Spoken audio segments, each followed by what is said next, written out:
conhecer outras, poder rever o pastor Alho, o pastor Éder, sempre estar juntos, né? E a Márcia, a Karen, essas famílias abençoadas, somos tão amigos.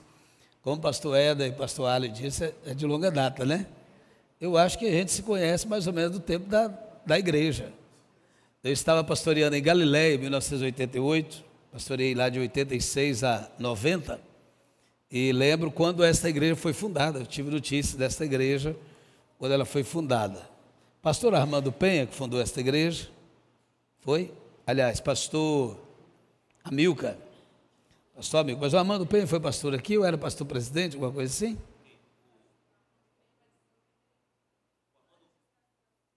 Antes da fundação. Isso, da Remi. Depois veio Amilcar e Ruth, né? Lembro deles também. E Armando Penha foi pastor lá em Mantena, muitos anos atrás. Eu acho que a gente está ficando velho, hein, gente? Meu Deus do céu. É muito bom estar aqui. Minha irmã está aqui, a Neném, a Maria, que fala Neném, a Gisele, minha sobrinha, o Zé Hamilton, cadê ele? Que é o esposo dela. Pode vir sentar do lado dela aqui, eu que segurei ela aqui lá para vir me cumprimentar. Geusilane é membro aqui, mas a Duda. Cadê? Tem mais aí? Acho que são só dos meus familiares, né? Mas muito bom estar aqui com os irmãos. Parabéns para esta igreja. Simval está ali, mas a Vera. Muita gente que eu conheço aqui, né? Que bênção. Os irmãos capelães aí, que bênção, viu? Eu, toda vez que vejo essa farda de vocês, eu me lembro do mandamento de Jesus. Porque ele é muito desprezado pelas pessoas. Nós caímos no extremo, né? Porque nós cremos na salvação pela graça, muitas vezes desprezamos as obras. E as obras são confirmação da graça de Deus na nossa vida. As nossas obras confirmam a nossa fé. É assim que a Bíblia ensina. E quando nós chegarmos diante de Jesus, Ele vai dizer aos que estiverem à sua direita: vinde benditos de meu Pai, para o reino que eu vos tenho preparado antes da fundação do mundo. Por quê? Tive fome, me deste de comer, tive sede, me deste de beber, estive preso e me visitaste, estive enfermo e me visitaste. Então é muito importante o trabalho de vocês. Lá em Mantena nós temos um curso de capelania também no nosso hospital evangélico, e eu tenho algumas pessoas da igreja que fazem parte do grupo lá, mas eles não usam essa farda não, lá acho que é um curso diferente, é a mesma metodologia, mas não tem essa farda. Acho que preciso levar vocês lá para fardar aquele povo lá, né? Amém. Vamos lá, abra a sua Bíblia, Eclesiastes capítulo 3, versículo 1. Eu estou pregando com o microfone assim pela primeira vez na minha vida, porque o pastor Éder me chamou, ele falou: quer usar? Eu falei: eu vou usar. Eu gosto de desafio. A gente costuma pregar com uma mão ocupada, né? E esses dias eu conversei com alguém que eu devo comprar um microfone desse, porque de tanto pregar há 44 anos, eu estou sentindo dores no cotovelo, de tanto segurar o microfone assim. E que bom, né? Já senti dor no cotovelo, de tanto pregar. Coisa boa demais, irmão. A música que mais tem falado ao meu coração é essa assim, ó. É Ele, por Ele eu estou gastando a minha vida. Irmãos, isso mexe comigo. Eu quero gastar os meus dias, e tenho gastado os meus dias por Ele, para Ele, porque Ele é digno, Ele merece. Como nós cantamos agora há pouco, domínios, poderes, tudo está nas mãos dEle. Dia desses nós estávamos cantando essa música lá na igreja, que dele é o domínio, é o poder, os poderes e tal. Eu estou tendo a honra esse ano de ser pastor do prefeito da cidade e do presidente da Câmara. O Gentil, esse Gentil dos Postos aí, ganhou a eleição lá agora, e ele vai batizar. Ele vai batizar no próximo batismo, ele e a esposa. Então nós temos hoje o prefeito e o presidente da Câmara. E eu tive algo, pastores, muito interessante na nossa igreja, que eu acho que vale a pena compartilhar com os irmãos em poucos minutos. Eu tive 2 candidatos a prefeito e 2 candidatos a vereadores da igreja. Nós já temos vereador da igreja desde o ano de 92. Um foi 3 mandatos, saiu, entrou outro, ficou 3 mandatos, e esse agora foi reeleito, está no 2º mandato e é o presidente da Câmara.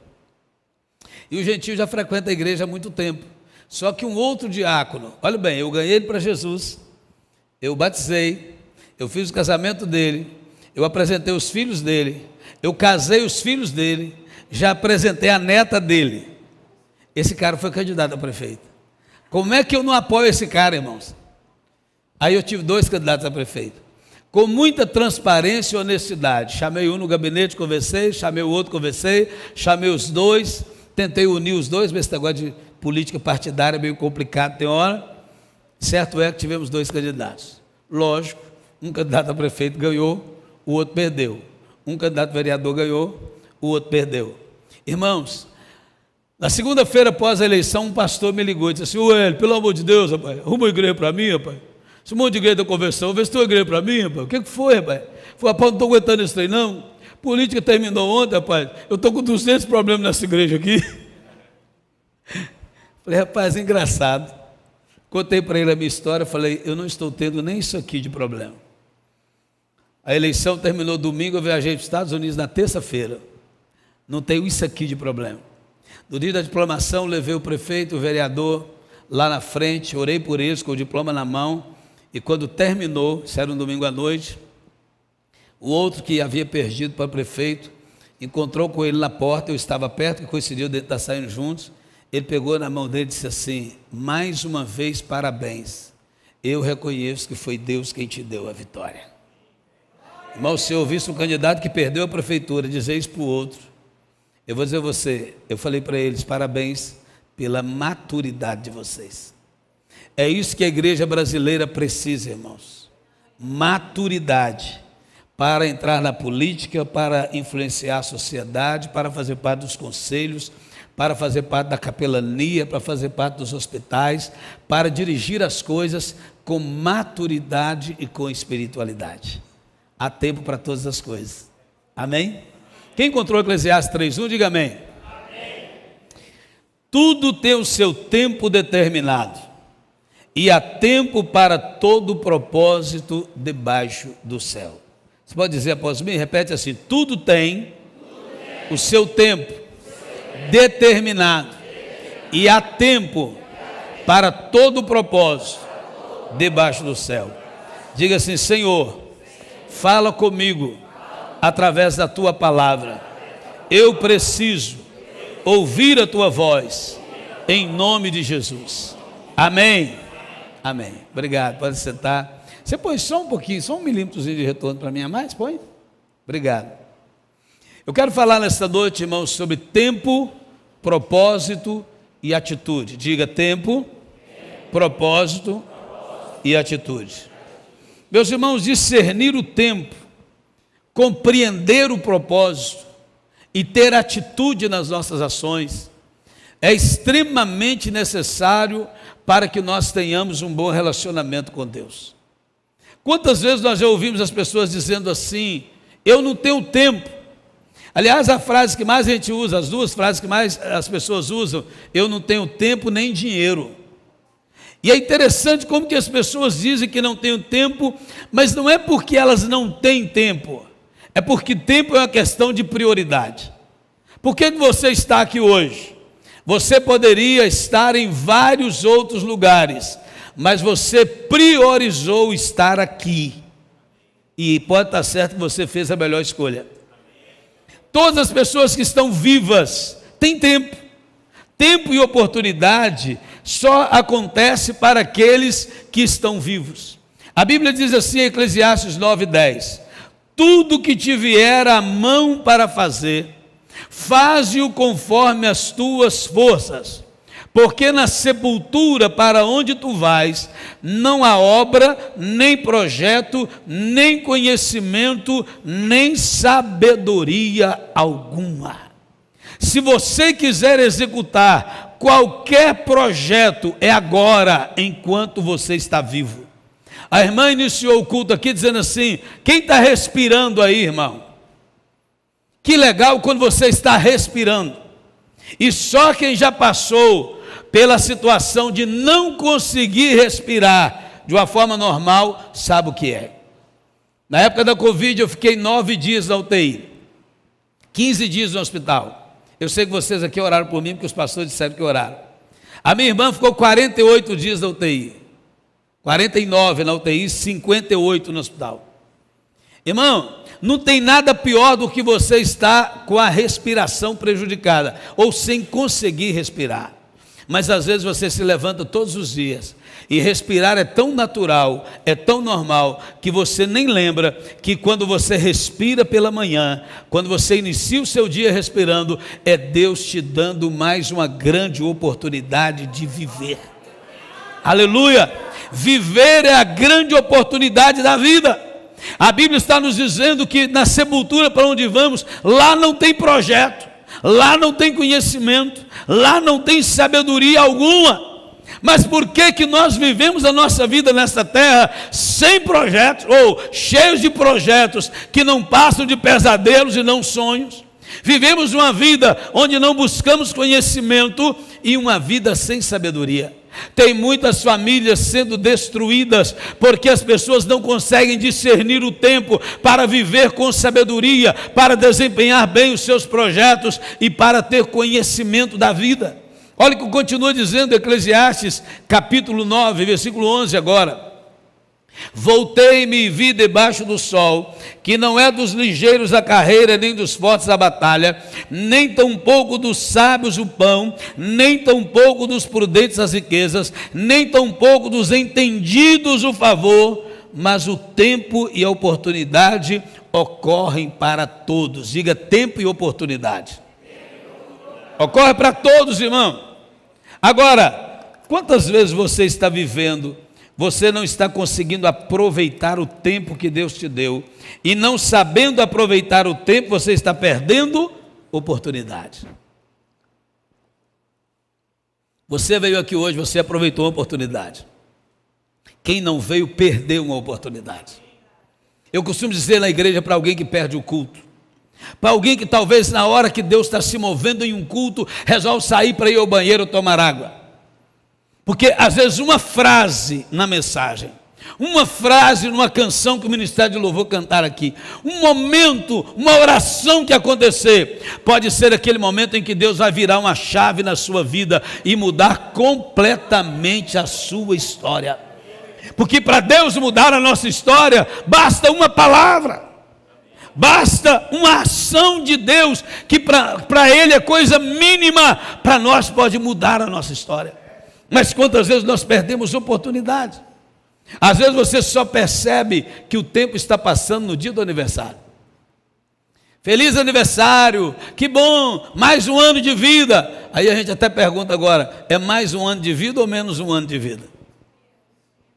Porque na verdade estamos comemorando mais um ano, mas quanto mais o tempo passa, mais caminhamos para perto da morte. E nós precisamos aproveitar esse tempo que Deus nos deu. Alguém diz, tempo é dinheiro. Não, tempo não é dinheiro, porque dinheiro não compra tempo. O que você está vivendo hoje, você não vai viver nunca mais. O dia, que dia que é hoje? 22 de fevereiro de 2025. Sabe quando ele vai acontecer de novo? Nunca mais. Ou você aproveita cada minuto desse dia, ou você aproveita cada hora desse dia, ou você aproveita todo esse tempo, ou nunca mais você viverá o 22 de fevereiro de 2025. Mas nós às vezes não nos preocupamos com aquilo que nos rouba tempo.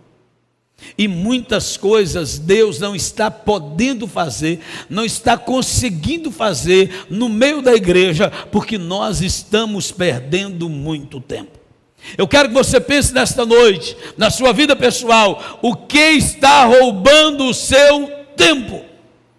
Por exemplo, irmãos, quando nós chegarmos diante do Senhor, que a gente disser assim, Senhor, eu não orei mais porque eu não tive tempo. Ele vai chamar o Senhor, o WhatsApp, para testemunhar contra nós. E ele vai perguntar ao Senhor, o WhatsApp, assim, quanto tempo a Mariazinha, minha filha, passou com você? Um tempo que ela poderia passar comigo, estar comigo. Senhor, eu não tinha tempo, por isso que eu não li a Bíblia. Aí ele vai chamar o doutor Instagram, fala, doutor Instagram, por favor, dê o seu testemunho agora acerca da Mariazinha. Por que ela não tinha tempo de buscar o conhecimento na palavra? Ah, Senhor, eu não tinha tempo para visitar os hospitais, para visitar as pessoas, para evangelizar, para ganhar almas. Vem aqui, Senhor Facebook, diz para mim aqui quanto tempo esta pessoa gastou com você todo dia. Irmãos, uma das maiores armas do diabo nos nossos dias é o entretenimento. Ele está roubando o nosso tempo. Roubando o nosso tempo, ele está roubando nossas oportunidades. Roubando nossas oportunidades, ele está roubando a nossa vida. Ele está roubando os nossos projetos e está nos distanciando de Deus. Não é que você não tem tempo, é que você tem tempo para aquilo que você prioriza. Parece-me, irmãos, que algumas pessoas acham que quem trabalha na igreja, quem serve na igreja, são as pessoas mais à toa da cidade. Mas por incrível que pareça, as pessoas mais frutíferas em todas as igrejas que eu conheço são aquelas que mais são ocupadas na vida secular lá fora. Porque quem sabe aproveitar o tempo lá fora é quem saberá aproveitar o tempo aqui dentro. Quem é preguiçoso lá fora, não tem projeto lá fora, também vai ser preguiçoso aqui. Agora tem um outro grupo também, que é muito dedicado lá fora. Lá fora é um leão para trabalhar, e aqui dentro não passa de um gatinho. Porque não consegue aproveitar bem o tempo e as oportunidades. O que mais que pode estar roubando o seu tempo? Cuidado com as suas escolhas. Porque existem escolhas que nós fazemos que nos desviam do propósito de Deus. Diga, Deus tem um propósito na minha vida. Deus tem um propósito em cada vida. Sim ou não? Tempo e propósito caminham juntos. Tudo tem o seu tempo determinado e há tempo para todo propósito debaixo do céu. Um namoro sem propósito de casamento pode estar fazendo você perder tempo e desviando você do propósito. Eu nunca vi, irmãos, uma meninada que não tem nada, que não sabe nada, que não tem estrutura nenhuma, está querendo namorar, irmão. Sabe por que a maioria das pessoas namoram novas? Só para beijar na boca e fazer sexo. Porque é namoro sem propósito. E os pais estão sofrendo porque eles não conseguem mais ter esse controle. As moças, os rapazes, irmão, quando eu passo na rua, lá em Mantena, e vejo uns camaradas, 5 horas da tarde depois da escola, de uniforme escolar, um rapaz e uma mocinha, aquele de 13 anos, 14 anos, 15 anos, 12 anos, abraçadinho num cantinho, dá vontade de parar o carro e meter o cinto neles.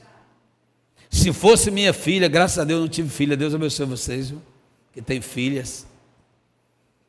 Porque, meus irmãos, é uma vida sem propósito, é um namoro sem propósito, que vai estragar a moça, que vai estragar o rapaz. Por isso nós estamos vendo aí, irmãos, que a média de casamentos do Brasil dura 8 anos, quando muito.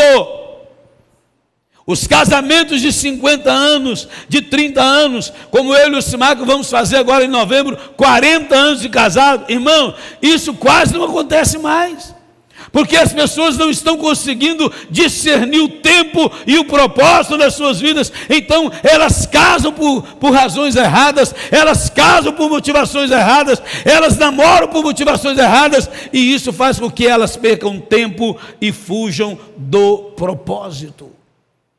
Pessoas que estão casando fora do tempo, casamentos baseados em fundamentos errados. Quando uma moça ou um rapaz diz, eu quero casar, primeira pergunta que eles têm que responder, para que eu quero casar? Por que eu quero casar? Sabe o que eu já ouvi de muitos? Ah, pastor, eu tenho que casar para não pecar. Está entendendo o que ele está dizendo, né? Eu tenho que casar para não pecar. O que ele está dizendo? Se eu casar, eu vou fazer sexo. Se eu não casar, eu vou pecar. Ué, mas é assim? O seu nível de relacionamento com Deus é assim? Então, se você passar fome, você vai roubar? Se você passar necessidade, você vai roubar? Se alguém pisar no seu carro, você vai brigar? É assim? Você faz uma coisa aqui para evitar aquela ali, independente do propósito, independente da motivação do coração? Irmãos, nós precisamos rever certos conceitos. Os nossos jovens e também os adultos precisam rever certos conceitos, porque escolhas erradas estragam o propósito de Deus na nossa vida. Decisões precipitadas nos desviam do propósito que Deus tem para nós. Deus prometeu dar um filho a Abraão, não foi assim? Abraão ficou assustado, sorriu e disse: Senhor, como pode o Senhor dar um filho para um homem que vai completar 100 anos e uma mulher com 90 anos que ainda é estéril? Depois lá no Novo Testamento diz que Abraão creu, isso lhe foi imputado como justiça, mas diz que o seu corpo já estava amortecido. Sabe o que quer dizer isso, né? O Bilal não subia mais. Aí está dizendo, está escrito lá. O corpo dele já estava amortecido. O homem tinha 100 anos de idade. E Deus falou: eu vou te dar um filho. Sabe por que o nome do menino é Isaac? Porque quando Deus falou com Sara, o que ela fez? Sorriu. Então Isaac significa sorriso. Mas a Sara, que sorriu, pensou que a vida era só de sorriso, chama Abraão e fala: não vai ter jeito, Abraão, esse negócio tem um equívoco aí. Pega a nossa serva Agar, deita com ela e tem um filho com ela. Estragou tudo, irmão. Estragou tudo. O problema é quando você não consegue discernir o tempo de Deus, você estraga tudo. As coisas de Deus são simples, mas a falta de discernimento do tempo de Deus na nossa vida e as motivações erradas do nosso coração estragam o propósito de Deus para nós. Então diga para quem está do seu lado: irmão, não complica não, simplifica. Diga para ele: não complica não, irmão. Tem gente que complica. Há algumas teses aí, mas uma delas é que a briga de Israel e os árabes até hoje começou aí. Porque também Deus disse para Ismael que faria dele uma grande nação. E aí fica aquela briga lá até hoje. Nós tínhamos que chamar o Abraão e a Sara e falar: ó, vocês são culpados. Porque a Sara propôs e Abraão apoiou a proposta dela. Era batista, né? Eu proponho, eu apoio. A Sara propôs, Abraão apoiou. Cuidado você que é esposa com as propostas que você faz para o seu marido. E você, marido, também cuidado com as propostas que você faz para a sua esposa. Porque tem coisa, irmão, que você precisa parar, orar, ouvir Deus, para que você consiga discernir o tempo de Deus. Tem coisas que Deus não nos entrega, porque ainda não é o tempo. Há promessas de orações que você fez, que não se cumpriram ainda, que Deus não fez ainda. Não é porque Deus não quer te entregar, não. Não é porque Ele é ruim, e nem porque Ele não vai dar. É porque você ainda não tem maturidade para receber. Por que menino você não pode pegar um carro e entregar na mão de um menino de 12 anos? Talvez ele aprenda a dirigir mais rápido que a gente. Mas não pode, ele não tem juízo para dirigir um carro. Você não deixa o seu filho brincar com a faca Tramontina. O Benício não pode brincar com o Gilete, brincar com a faca, né, Benício? Não pode, porque só tem 5 aninhos. Porque uma faca de cozinha muito boa é uma das ferramentas mais úteis numa casa. Mas até a esposa, a mulher da cozinha, a cozinheira, quando vai picar uma verdura, se não tiver cuidado, leva um pedaço do dedo junto. Tem coisas, vou repetir, tem coisas que Deus não te deu ainda, porque você ainda não chegou no tempo de Deus, ainda não tem maturidade para receber. Aprenda a esperar o tempo de Deus na sua vida. Motivação correta, atitude correta, vai evitar problemas na sua vida. Paulo disse assim aos Coríntios: quando eu era menino eu pensava como menino, eu falava como menino, eu agia como menino, mas depois que eu deixei as coisas de menino, depois que eu me tornei adulto, eu abandonei as coisas de menino. Às vezes você ainda não recebeu, porque você ainda é menino. Você precisa crescer. Sabe outra coisa que faz as pessoas desviar do propósito? Quando não discernem o tempo, a influência das más companhias. Irmãos, eu fico pensando, como que tem crente que é influenciado pelas pessoas lá de fora? O camarada, ele vai jogar bola na hora do culto com o ímpio. Ele vai andar de bicicleta com o ímpio na hora da escola dominical. Ele vai pescar com o ímpio. Ele vai fazer um monte de coisa com o ímpio. Mas ele não consegue trazer o ímpio num culto da igreja dele. Por que é tão influenciado e não influencia? Por que os nossos relacionamentos, sempre a parte prejudicada é a parte do crente? O ímpio vai nos arrastando. Quando na verdade a nossa mensagem, ela é muito mais forte que a mensagem deles. Mas nós não sabemos aplicar a nossa mensagem, nós não sabemos atraí-los com a nossa mensagem, com o nosso testemunho. Nós temos as boas novas, mas não conseguimos discernir o tempo e o propósito para anunciá-las àqueles que conosco caminham no dia a dia. Para quantas pessoas você falou de Jesus essa semana? Essa semana. Eu vou estender um pouquinho para quantas pessoas você falou de Jesus esse mês de fevereiro, que já está terminando. Você fica na fila do banco, sentado ao lado de um monte de gente que não fala de Jesus. Você anda num ônibus cheio de gente que não fala de Jesus. Você entra num táxi, num Uber aí, roda, não fala de Jesus. Você convive com as pessoas do seu trabalho, não fala de Jesus. Você convive com as pessoas na escola, não fala de Jesus. Você quer falar de Jesus aqui? Se você não fizer isso lá, tem muita gente. Vou dizer a vocês, irmãos, a maioria das verdadeiras conversões que acontecem nos cultos é porque alguém já ganhou essa pessoa lá fora, só vem aqui confirmar. Verdade ou não é, pastores? Coloquei um propósito da minha vida há muitos anos. De vez em quando eu andava de ônibus, mas agora ultimamente eu estou andando muito de ônibus. Porque com esse negócio de ser presidente da convenção, eu ganho tempo indo à noite. Então, domingo passado mesmo, olha bem, eu fui para o congresso. Eu preguei em Lajinha sexta, fui para o congresso sábado, domingo de manhã terminou o congresso, cheguei em casa 2h30 da tarde, preguei no culto, peguei um ônibus 11 horas da noite, brotei em Belo Horizonte, cheguei lá 8h30 da manhã, lecionei o dia todo, no outro dia de manhã eu voltei para Mantena. E aí quando eu tenho um propósito comigo, quando eu entro no ônibus. Todas as vezes que eu entro no ônibus, motorista da Gontijo, agora chega assim, boa noite, eu sou, ficou chique, né? Ficou chique agora. Boa noite, eu sou o fulano de tal, eu vou conduzir vocês até Belo Horizonte e tal. Quando ele sai, eu entro no lugar dele, eles pensam que é o diretor da Gontijo. O motorista sai, eu levanto. Boa noite. O pessoal fica, porque eu já pego eles assim, com atenção, né? O motorista saiu, pum. Eu sou o pastor Hélio Corrêa. Eu acho que vai querer receber a passagem, já paguei.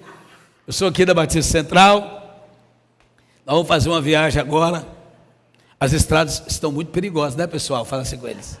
Todo mundo.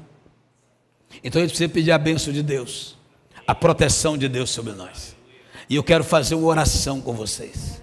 Eu vou orar pela nossa viagem, orar pelo nosso motorista, e no final quero encerrar com a gente orando a oração do Pai Nosso, porque todo mundo ora a oração do Pai Nosso.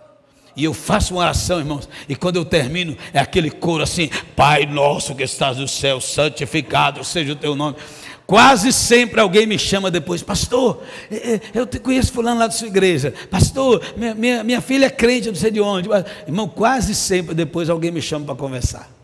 Então todas as viagens de ônibus. Mas eu tenho um outro propósito, porque aí eu estou andando muito de Uber, e da rodoviária na convenção dá 7 minutos, 8, se tiver muito trânsito, 10 minutos.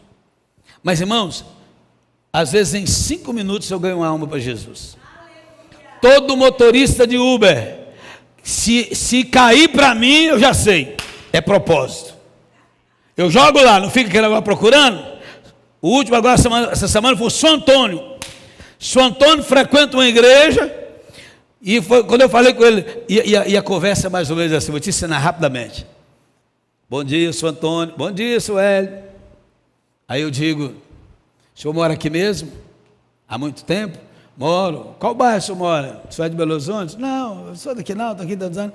Qual bairro o senhor mora? No bairro tal. Eu falei, ah, que legal, lá é bom? É, lá é um bairro seguro, legal, tal. Lá é bom de morar? É, que legal, tal. Senhor Antônio, que bom, que bom. E tem muita igreja lá no seu bairro? Tem, tal. E o senhor frequenta alguma delas? Pronto, irmão, já catei ele. Já capturei ele.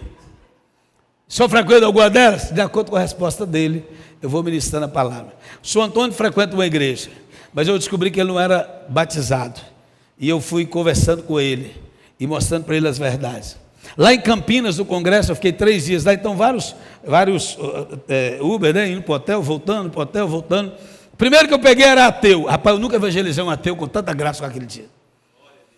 Depois eu peguei crente, peguei desviado, peguei outro. O penúltimo, quando ele parou o carro em frente ao templo, ele desligou o carro, porque ele já estava fazendo uma oração de decisão comigo, recebendo Jesus como Senhor e Salvador. Agora lá em Belo Horizonte, eu peguei um para me levar para o aeroporto, e é 40, 50 minutos até no aeroporto. Falei, ih, rapaz, ou ele me deixa no caminho, ou ele me deixa no caminho, ou ele vai entrar para o caminho. O nome dele é Arthur. E eu evangelizei o Arthur. Eu gravei a oração. Quando eu estava chegando no aeroporto, o Arthur fez uma oração dizendo: eu recebo Jesus como meu Senhor, como meu Salvador. Aleluia!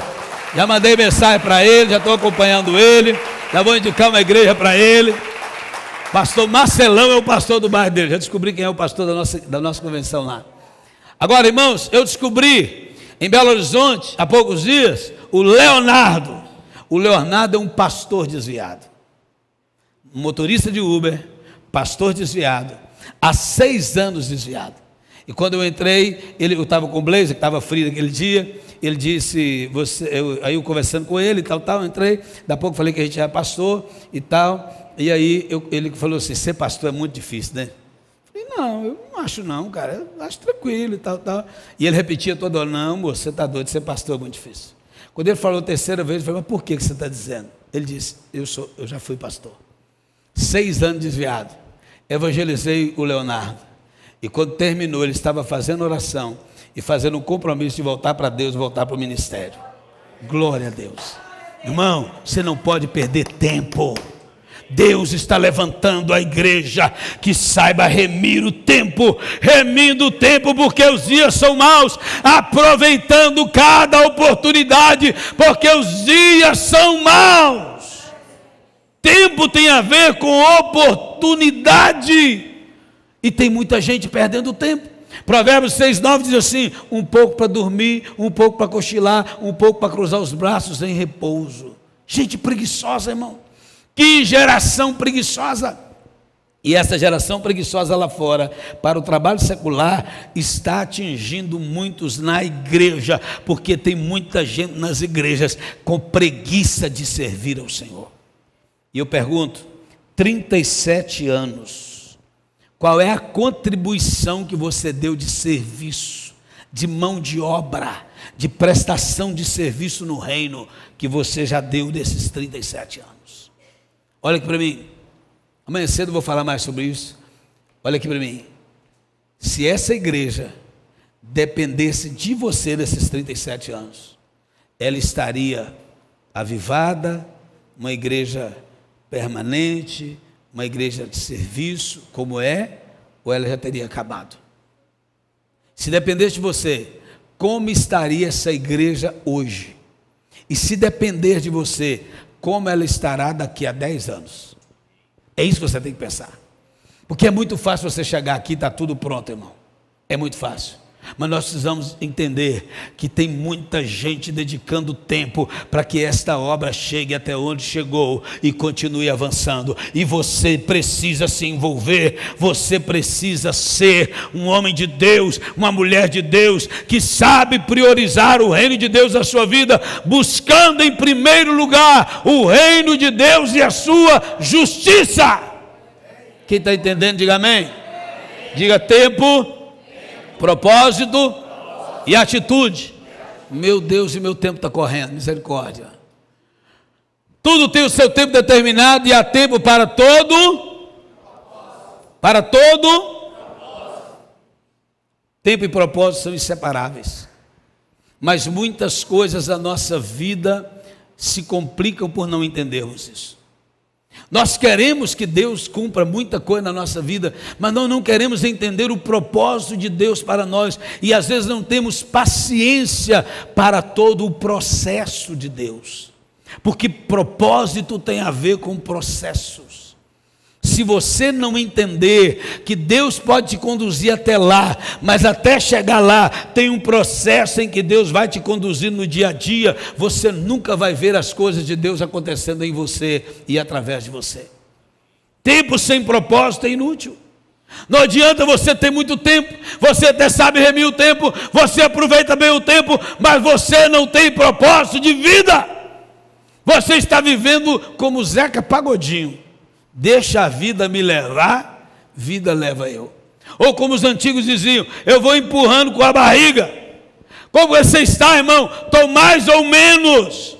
Isso é resposta de gente medíocre, derrotada, porque na verdade nós temos que viver o hoje de Deus, cumprindo todo o propósito de Deus para nós. Você tem que saber que Deus colocou você nessa terra para cumprir um propósito. Deus colocou você nesta família para cumprir um propósito. Deus colocou você naquele bairro, naquela rua, para cumprir um propósito. Deus colocou você nessa igreja para cumprir um propósito. E se você não sabe ainda qual o propósito, você precisa descobri-lo hoje ainda, em nome de Jesus. Eu espero que você saia daqui de posse desse propósito, sabendo, tendo consciência de qual é o propósito. Amém? Pastor, mas como eu posso descobrir o propósito de Deus para a minha vida? Primeira coisa, sonda o seu coração. Sonda o seu coração. Qual é a paixão do seu coração? Você tem que chegar aqui na igreja, olhar as coisas acontecerem aqui e falar, peraí, o que me chama a atenção aqui? O que eu poderia fazer aqui? Você está andando pela rua, peraí, como que eu seria útil aqui nessa comunidade? Porque preste atenção, irmão, às vezes, as coisas acontecendo ao seu redor, é Deus te revelando propósito, mas você não entende. Sabia que tem muitos críticos da igreja, pastor, por isso? Eles sabem criticar, aquilo está incomodando eles. Mas ao invés deles se levantarem para fazer, eles criticam.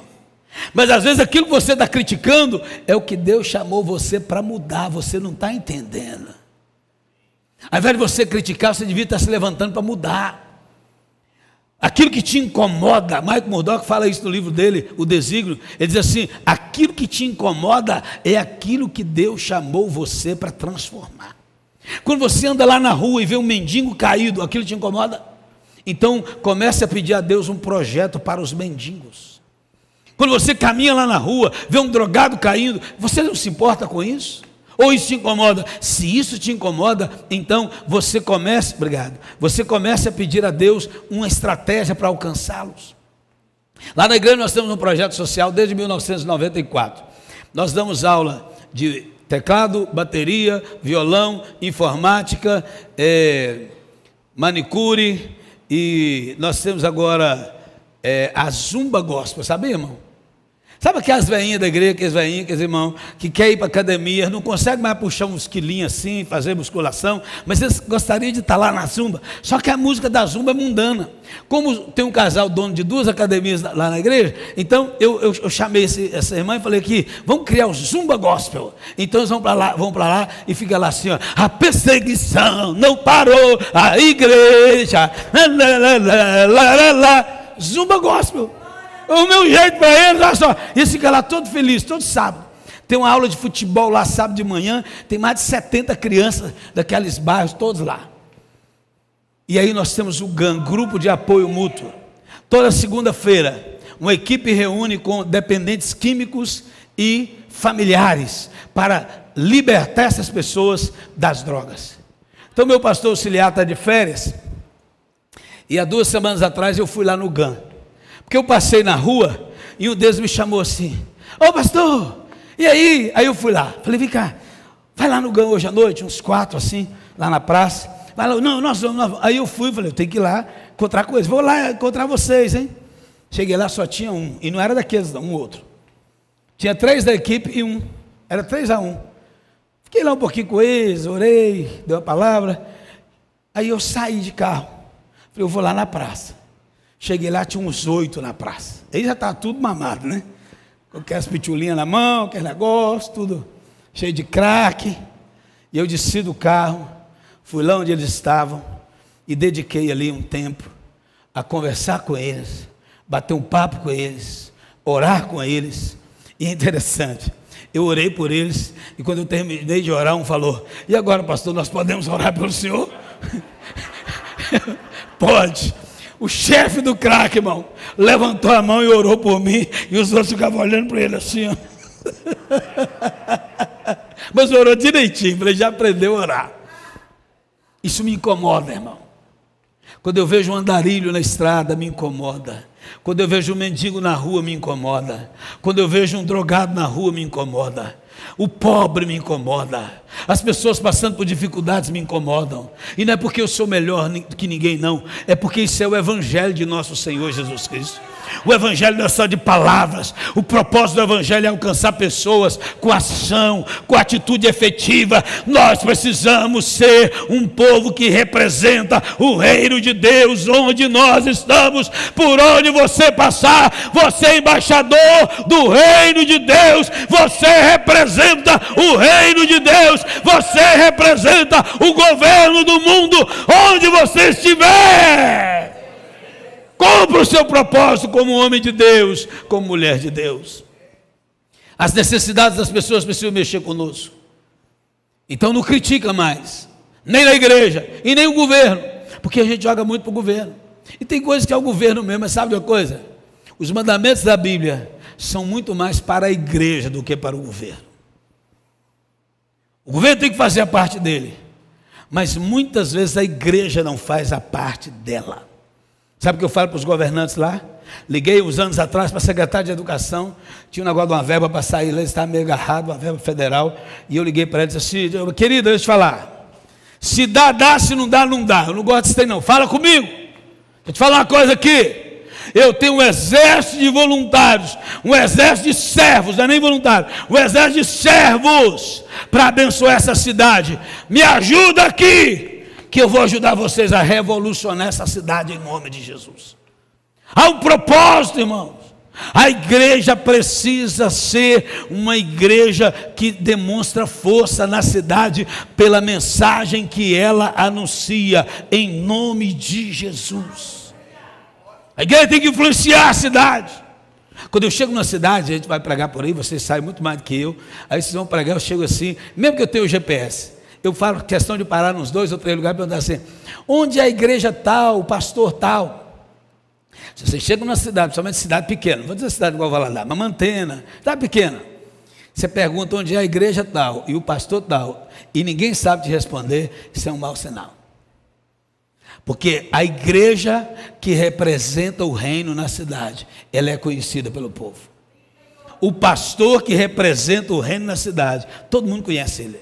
Chegar e mantendo, todo mundo me conhece, irmão. Uns vão falar mal, outros vão falar bem, mas quem me conhece, conhece. Vocês podem estar certo, conhece. Olha, descubra os seus dons, descubra os seus talentos, descubra as suas habilidades. Para você cumprir todo o propósito de Deus na sua vida, você precisa colocar à disposição de Deus os seus dons, os seus talentos, as suas habilidades. Amanhã de manhã eu vou falar um pouco sobre isso. É importante você descobrir isso, porque se você não coloca à disposição aquilo que Deus mesmo te deu, você não vai colocar à disposição de Deus. Você tem um potencial tão grande, mas você não executa nada, você não faz nada, você só sabe usar para si mesmo. Você lá fora usa os seus dons, talentos e habilidades para ganhar dinheiro, mas no reino de Deus você não usa. Há muitos anos atrás, as professoras reclamaram comigo, porque eu queria que as professoras fossem professoras de criança da igreja. Que às vezes, meu irmão, para trabalhar com criança parece menino, adolescente, não sei o quê, aquela irmãzinha que não sabe fazer mais nada, tadinha, vou cuidar do berçário. E as professoras ficavam se escondendo. Eu chamei as professoras e disse, espera aí, qual o seu ministério lá fora? Ensinar. Qual o seu ministério lá fora? Cuidar de criança. E qual o resultado disso? Eu ganho salário. Falei, pois é. Se o seu ministério lá fora é cuidar de criança, seu ministério na igreja também tem que ser cuidar de criança. A partir de agora, eu quero as professoras que usam os dons que Deus deu lá fora para ganhar dinheiro, venham usar os dons aqui dentro para ganhar galardão no céu. Quase todas as professoras fazem parte do IBC Kids hoje, graças a Deus. Por que negócio é esse? Deus me dá e eu uso para mim mesmo, mas não devolvo para Deus aquilo que dele veio. Então faça tudo o que for necessário para cumprir todo o propósito de Deus na sua vida, em nome de Jesus. Eu amo quando Jesus lá em João 18, ele diz assim, ó, para isto eu nasci, para isto eu vim ao mundo. Isso é identidade, irmão. Você sabe quem é você. Você sabe para que Deus te colocou aqui. Você sabe por que você está aqui. Você não está aqui porque alguém te empurrou e você chegou, como é que eu cheguei aqui? Não, Deus tem um propósito na sua vida. Meu irmão, minha irmã, Deus tem um propósito na sua vida. Se levante para cumprir todo o propósito de Deus em nome de Jesus. Para isso eu nasci, para isso eu vim ao mundo. Olha, se você descobrir qual o verdadeiro propósito de Deus para você, você vai ser feliz para sempre, irmão. Tem muita gente andando triste, angustiado, depressivo. A maioria das pessoas em depressão é porque pararam de cumprir a missão. Porque, irmão, eu não sei, Deus tem misericórdia da minha vida. Eu sou psicanalista, eu não vou dizer a você que não tem depressão, que não existe doenças da alma. Eu vou dizer a você, eu falo para minha família assim, pode ficar tranquilo, eu vou ficar doido não.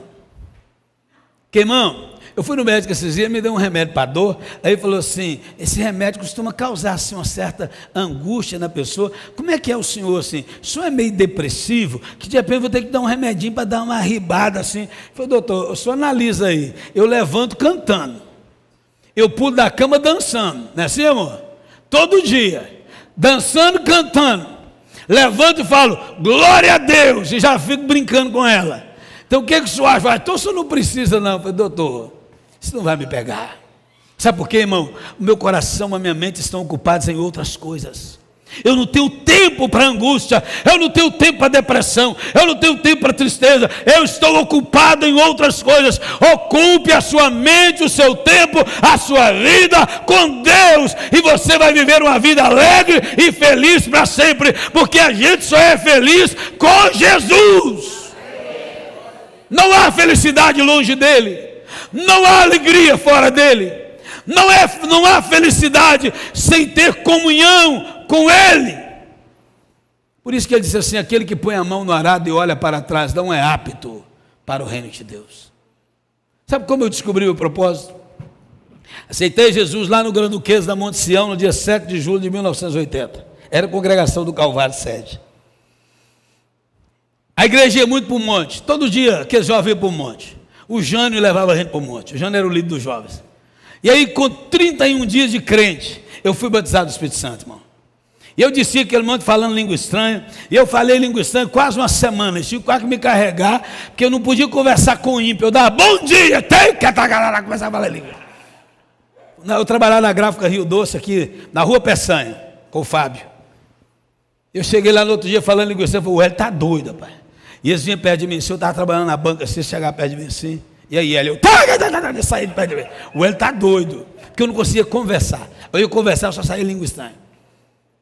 Aí, com menos de 2 meses, Grande Duquesa foi no Carapina fazer um intercâmbio de jovens. Carapina tinha 3 jovens. Eles foram para lá para ajudar. E o Jânio falou assim, Hélio, eu quero que você prega no Carapina, foi o topo. Menos de 2 meses de crente, pai. O cara me põe para pregar, o cara é louco. Eu fui lá, irmão, e preguei o primeiro sermão da minha vida. Ide por todo mundo, pregar o evangelho a toda criatura. Quem crê e for batizado será salvo. Quem não crê será condenado. Eu tremia, irmão, que o microfone na mão. Eu tremia, mas no fundo eu pensava assim, que coisa boa que eu estou fazendo aqui. Que coisa maravilhosa que eu estou fazendo aqui. Eu desci dali, a Cátia, a irmã do Jânio, ela era muito de gozar a cara da gente, falar uns negócios assim, e a Cátia chegou assim, irmão Hélio, tem umas coisas que Deus faz, como é que eu lembro só da Cátia? Irmão Hélio, o senhor falou bem, o senhor pode continuar pregando, hein? Falei, Cátia, você gosta da minha cara, né, Cátia? Falando sério, estou falando sério, irmão Hélio, gostei muito. O Jânio chegou e falou, e aí? Falei, me põe de novo. E ele me pôs de novo, e de novo, e de novo. Com 1 ano e meio eu fui para o seminário. Quando eu saí do seminário, eu já tinha pregado mais de 1000 vezes, tudo quanto é congregação do Calvário. Quando eu fui ser pastor, eu tinha pregado milhares de vezes. Irmão, eu amo pregar, eu quero pregar todo dia, toda hora, toda semana. Pode me chamar para pregar, eu vou em qualquer lugar, eu prego em velório, eu prego em festa, eu prego em casamento, e eu gosto de pregar em velório, sabe? Eu gosto de pregar em velório. É bom demais pregar em velório, pai. É bom demais, o povo fica assim, tudo que você fala, coisa boa para ganhar velório. Um dia alguém me perguntou se a nossa igreja tinha um pastor especializado em pregar em velório. Eu falei, mas por quê? Não que o senhor fala nos velórios agora diferente. Eu falei, não, especializado não, meu filho, é só eu mesmo, eu já ando prego em velório. Mas eu amo pregar, irmão. Eu quero morrer. Outro dia eu vi um vídeo do cara que estava pregando e morreu no púlpito. Ô Jesus, me dá essa graça. É tudo que eu quero no meu último momento de vida. É estar no púlpito pregando e tu. Maravilha. Aí vocês vêm e cantam tempo de festa, rodeando assim, pulando. Tempo de festa. Porque eu descobri o propósito de Deus para a minha vida, irmão. Eu não posso desprezar isso. Aquela noite, lá no Carapina, eu disse, Deus, é isso que eu quero fazer todos os dias da minha vida. É isso que eu quero fazer, meu Deus. Isso é a alegria do meu coração. E lá no Carapina era assim, a irmã era líder dos jovens, uma velhinha, e ela, irmã Maria Nazário. E o culto da mulher era segunda-feira. Eu aprendi a tocar 3 posições no violão. Ré, sol, lá. Então eu tocava umas musiquinhas assim, e não tinha ninguém para tocar, então eu era o rei, né? Não tinha ninguém. E eu ia para o culto da mulher, levava meu violão azul, para tocar no culto das mulheres. Eu chegava lá e se cantava música, eu sabia tocar. E era assim, terminava o louvor, eles diziam assim, vamos, irmã, ora aí para passar a palavra para o pregador. E aí eles oravam, passar a palavra para o pregador. Quando terminava, em nome de Jesus, amém, eu dizia, a palavra está com o irmão Hélio. Só que ninguém tinha avisado nada, irmão. Eles oravam sem falar com a gente que ia pregar. Eu aprendi pregando, foi pegando assim, jogando no fogo. Prega, pregador! Era desse jeito. Aí eu já entendi. Eu começava, já saí de casa, já li o texto, marcava ele, não sabia fazer esboço, mas eu marcava ele, falava, hoje eles não me pegam não. Aí a partir daí, quando jogar para mim, eu vou me dar para cá que eu prego. Irmão, Deus vai revelar a você qual é o propósito dele para a sua vida.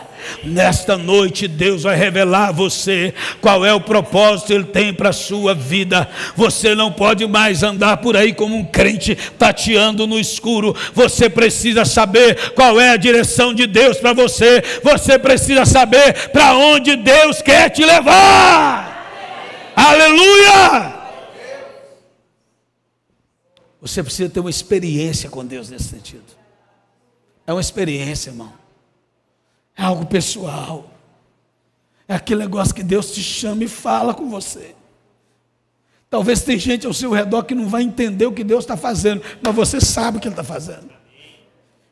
Às vezes o seu marido não vai entender na hora, depois ele vai entender, fica tranquilo. Às vezes sua esposa não vai entender, não, depois vai entender. E se não entender, não continua fazendo, não tem problema não.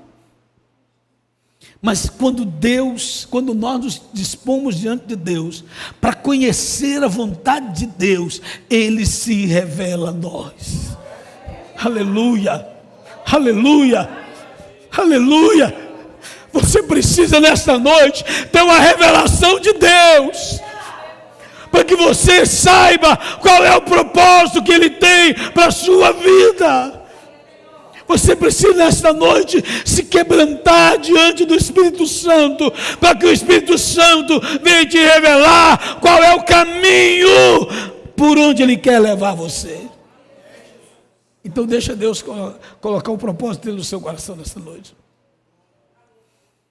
Aleluia, aleluia. Quando Deus deu Isaac para Abraão, ele não entendeu, mas depois ele entrou no eixo para cumprir o propósito de Deus. Quando Deus deu um sonho para José e ele contou o sonho, ninguém entendeu. Ele foi parar na cisterna, ele foi parar na prisão, mas depois Deus elevou o nome dele, ele foi parar no trono de governador. Não interessa se as pessoas não vão entender, ou talvez até você não vai entender na hora, mas continue buscando a Deus, se relacionando com Deus, buscando a intimidade de Deus, porque Deus vai revelar a você todo o propósito dele. Aleluia. Fico imaginando a mãe de Moisés, quando Moisés nasceu, ela pegar aquele menino e colocar num cesto e soltar o menino rio abaixo. Irmão, quem podia pensar que Moisés seria alguma coisa na vida, irmão?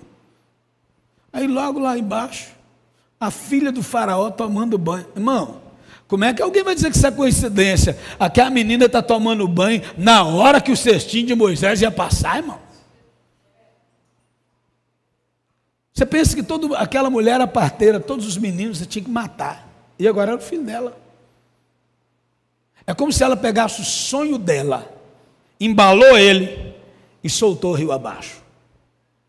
E Deus vai lá e pega o sonho dela e vem e devolve para ela.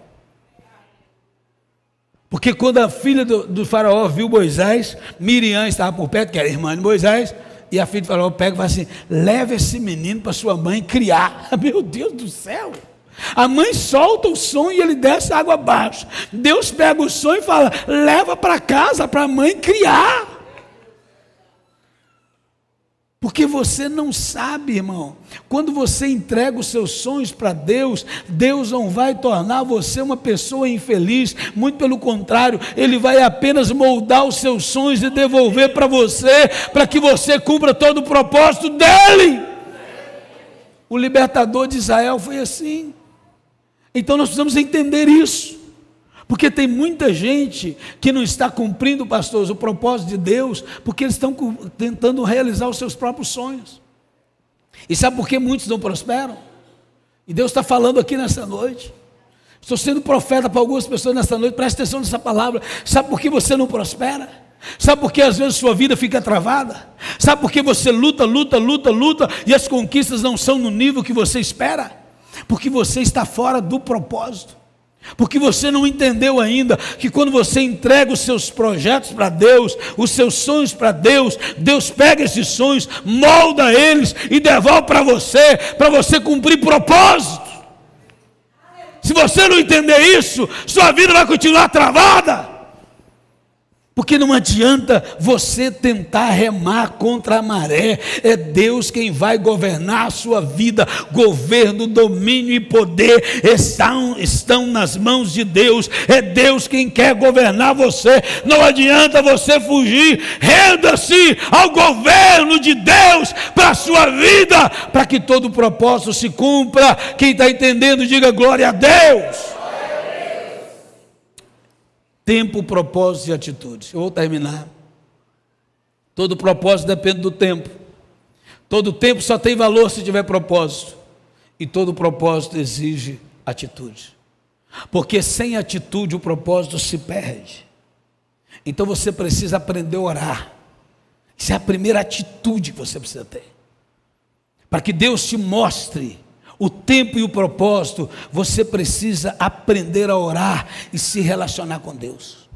Agora não vem com aquele negócio, aquela oração de hipócrita, não. Porque me perdoe, nós os pastores erramos muito nisso. Porque nós sabemos orar mais bonito, e alguns irmãos sabem, e às vezes nós acabamos com a nossa atitude ensinando o povo a orar bonito. E quem não consegue, não ora. Então a gente manda a pessoa orar e fala assim: eu não sei orar. Mas como você não sabe orar? Você bate papo com os outros, 1 hora de bate-papo, não consegue orar? O que é orar? Orar é falar com Deus. Se você consegue conversar com alguém, você consegue conversar com Deus. Só que a gente ora assim: excelentíssimo Deus e eterno Pai, autor e consumador da nossa fé, Deus que chama as estrelas pelo nome e que sabe quais o tamanho das galáxias, Deus que conhece o profundo e escondido e conta os cardumes de peixes do oceano. O cavaleiro não consigo orar não, sei orar não.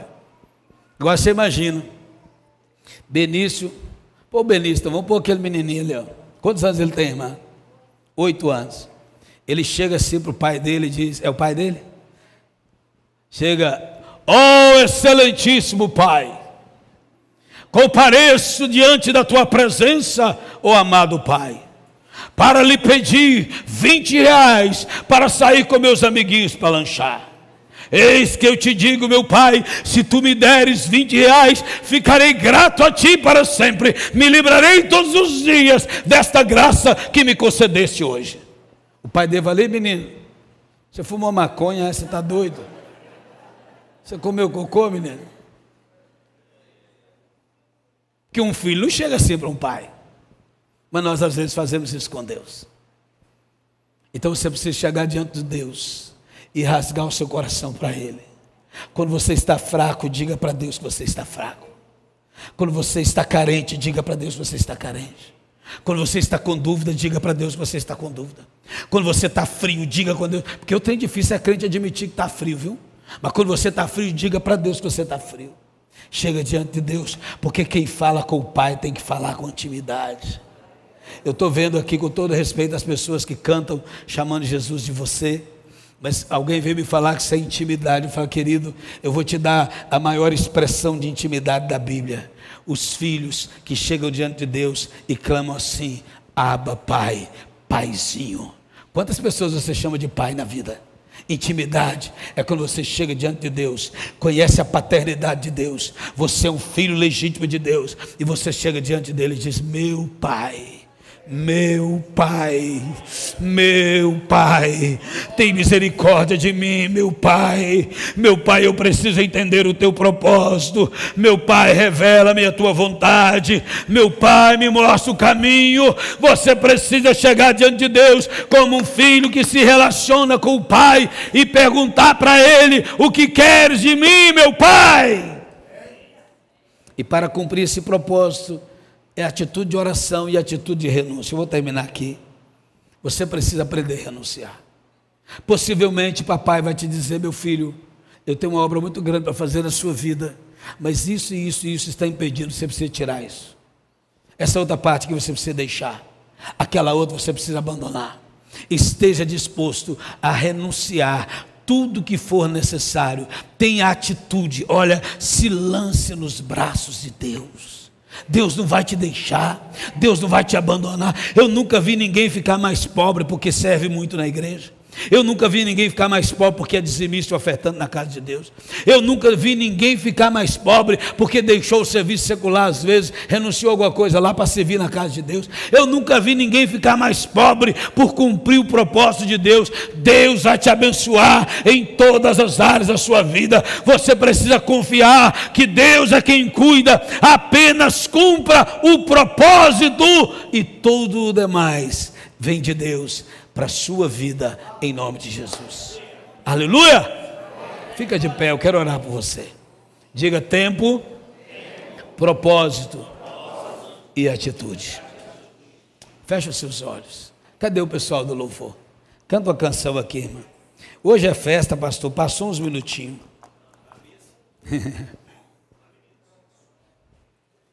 Põe a mão no seu coração.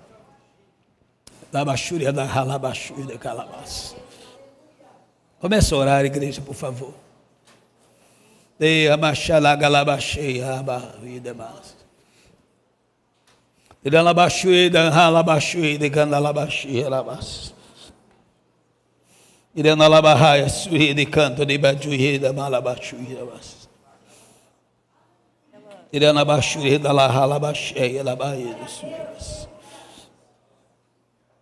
Quando eu estou aqui pregando, antes de pregar, eu sinto um peso muito grande de responsabilidade. Depois que eu prego, eu sinto um alívio muito grande no meu coração.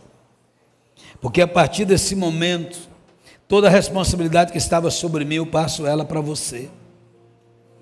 Eu serei julgado por aquilo que eu prego. Nós, os pregadores, seremos julgados por aquilo que nós pregamos. Mas você que ouve será julgado por aquilo que você ouviu. Então a responsabilidade agora dessa palavra é com você. Cada um de nós precisa ter uma atitude diante do Senhor. A pergunta é: meu filho, minha filha, o que você vai fazer com essa palavra que você acabou de ouvir? Você vai simplesmente esquecer essa palavra? Você vai simplesmente engavetar isso aí num cantinho do seu coração, da sua mente? Ou você vai hoje ter uma atitude diante do Pai e dizer: Deus, eu quero sair daqui disposto a cumprir todo o propósito do Senhor para a minha vida, em nome de Jesus. Então faça uma oração ao Senhor nessa hora. Eu quero que você ore. Depois que você orar, eu vou orar por você. Oh, meu Deus, Espírito Santo de Deus, Espírito Santo de Deus, Espírito Santo, oh, Oh! Espírito Santo!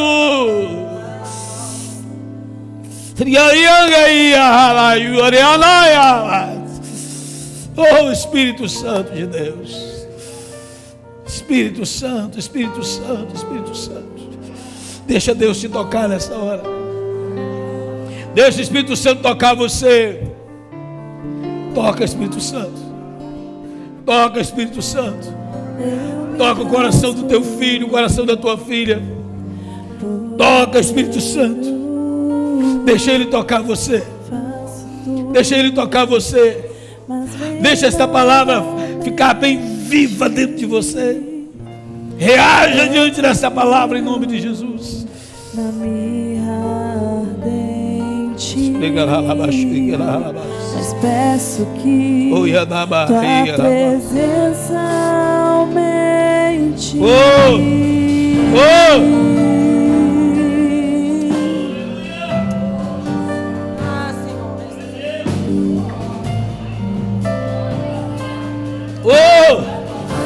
Deixa Ele tocar você.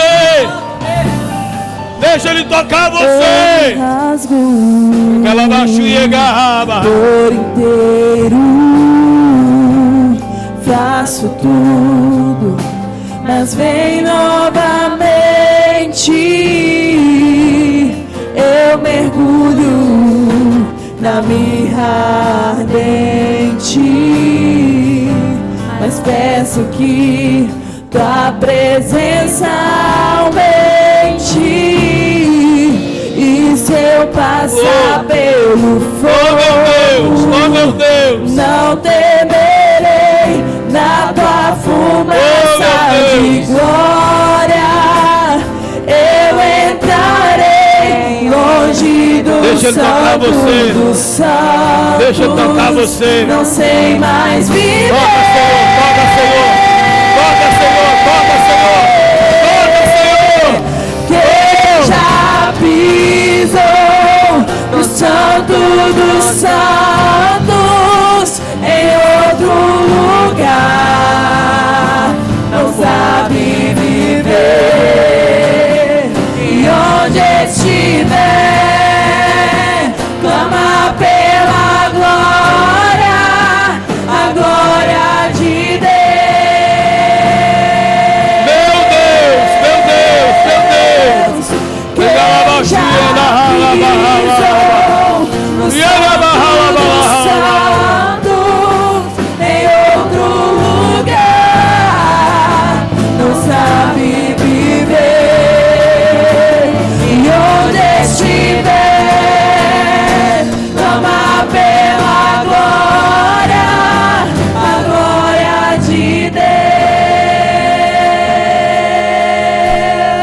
Em nome de Jesus, Pai, eu coloco diante do Senhor cada vida que ouviu esta palavra, meu Deus.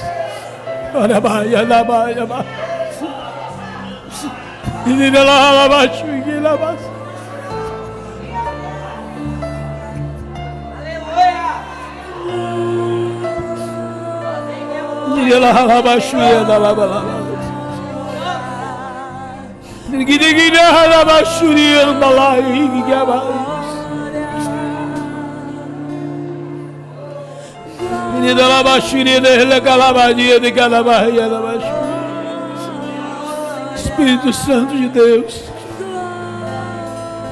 nós queremos cumprir todo o teu propósito, todo o propósito do Senhor, Pai. Revela nesta hora ao teu filho, à tua filha, todo o teu propósito, meu Deus.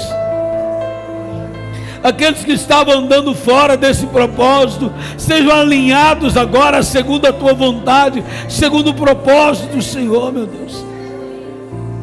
Aqueles que estavam distraídos, meu Deus, sejam despertados agora e se voltem para o centro da tua vontade.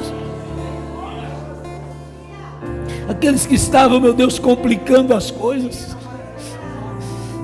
meu Deus, alinha o nosso coração ao teu coração, alinha a nossa vontade à tua vontade. Pai, olha para os teus filhos, Olha para nós essa noite, Pai. Olha para nós essa noite. Nós não queremos perder tempo. Nós não podemos perder mais tempo, Pai. Dá-nos discernimento do tempo. Dá-nos compreensão do propósito. E dá-nos atitude, meu Deus. Tenha misericórdia de nós. Tenha misericórdia de nós, meu Deus. Toca o teu filho.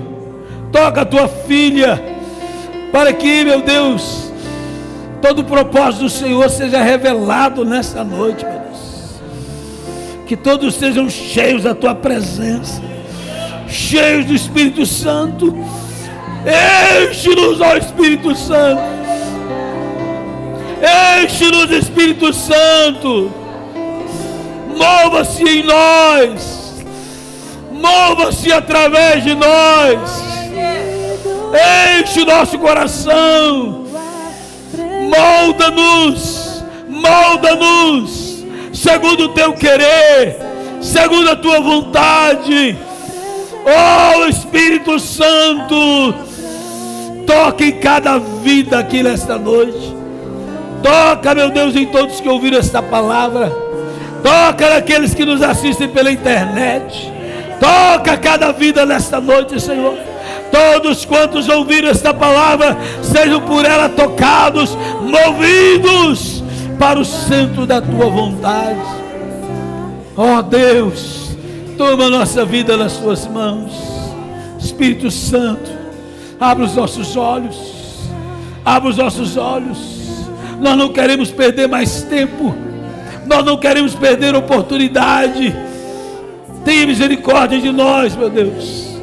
Cumpra o teu propósito na nossa vida, Pai. Eis-nos aqui, Senhor. Você pode dizer para Deus: eis-me aqui, Pai. Faça uma oração a Ele. Diga: Pai. Diga bem forte: Pai, em nome de Jesus, eu me coloco na tua presença. Pai, perdoa-me as vezes que eu não cumpri o teu propósito. Hoje eu me volto para ti. Tenha misericórdia da minha vida.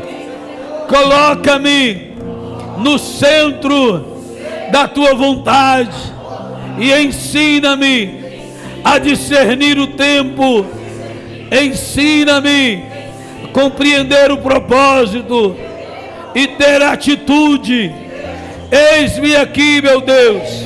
Cumpra em mim a tua vontade, em nome de Jesus. Diga de novo: quem já pisou no Santo dos Santos? Quem já pisou no Santo dos É verdade. Santos, É verdade, é verdade. em outro lugar, Oh, meu Deus, não sabe viver. não sabe. E onde estiver, clama pela glória, a glória de Deus.